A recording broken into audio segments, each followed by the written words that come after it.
My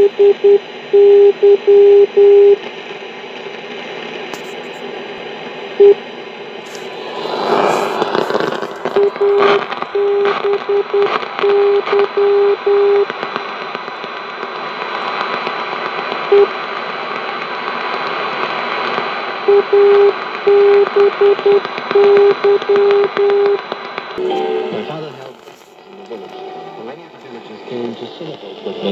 It was a tradition.